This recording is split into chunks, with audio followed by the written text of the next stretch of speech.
Inalat ng konti ang bagong lipat sa tropa na si Jordan Heading. Sakto pa na nanood si RSJ sa labanang yon. At bilang si RSJ nga tumatayong pangalawang coach ng TNT, meron siyang piece of advice para sa buong tropa na tinambakan ng almost 20 points, lalo na si Jordan Heading. Nakita kasi ng RSJ kung gaano nahihirapan si Jordan Heading sa adjustments ng system ni Coach Chot na siya ang dahilan kaya mas lumala ang sitwasyon ng TNT sa court.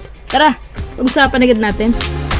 Nagdiwang ang buong barangay dahil nakabawi na raw sila sa TNT pagkatapos ng ilang beses nilang pagkikita, at ibang klase pa nga ang pagkikita nila ngayon kasi naging mismatch ang dating na parang hirap makausad ang TNT sa bawat corner inside out. Paano ba natambakan ng Hinebra ang TNT?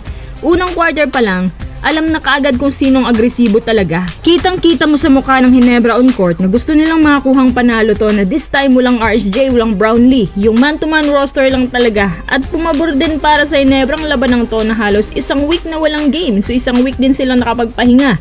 Habang ang TNT galing sa 6-game winning streak at kakagaling lang din sa kanilang laban last game. Pero hindi tayo maka-TNT ha. Yan ay sinabi lang din ni Coach Tim. At sinabi din niya sa kanyang interview na sinamantala niya ang disadvantages na to para na rin masiguro nila yung twice to beat advantage. Biruin nyo na parang tinilaan lang ng Hinebra ang kanilang 13 straight points na mas lumala pa nga sa second half.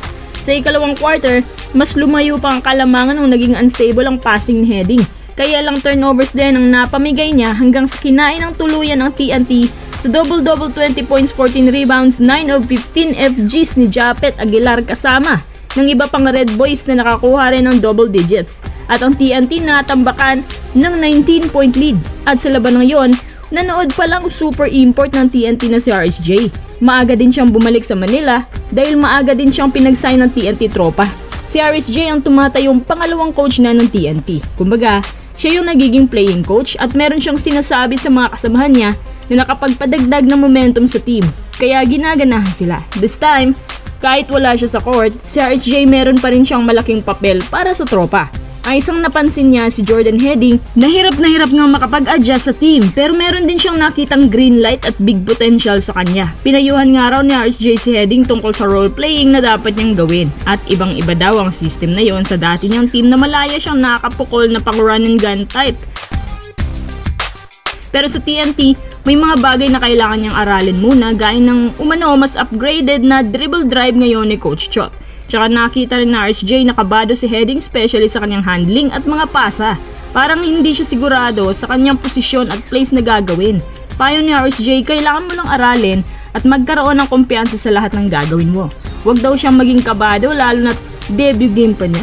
Sa isang banda, may nakita din siyang big potential kay Heading na kapag napag-ibayo niya to, posibleng magdagdag ng malaking porsyento sa offensive side nila, especially na si Heading, pure shooter talaga.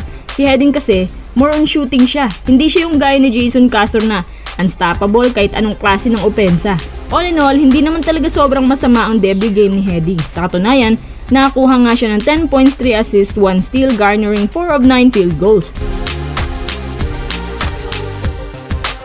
Siyempre, si Heading nasa point of adjustments pa. Unang game pa lang to. Natural, mga ngapa pa yan. Si William Navarro nga hanggang ngayon 3 points lang munang kayang iambag. Buti nga itong si Heading, debut game niya. Kahit nasa adjustments, naka double digits pa rin kahit papano. Ang gusto makita ng mga fans, yung sila ay magkaharap muli sa playoffs at nang masubukan din ang bagong roster ng TNT with Mike Nieto at Heading. Kailangan tong si Heading makapag-adjust na agad, lalo pat paparating ng playoffs. Hindi pwede magkasunod-sunod ang talo nila ng dahil dyan. Mataas din kasi expectation ng tropa sa kanya. At mararamdaman mo talaga na dala-dala niya yun sa court. Lalo pat kulang din sa playoffs experience si Heading. Ang naging labanan kasi ng TNT at Hinebra, parang pang playoffs lagi ang intensity. Kung kulang ka sa experience, hindi ka pwede sa kanila. So ano masasabi niyo sa naging laban, mga kuys?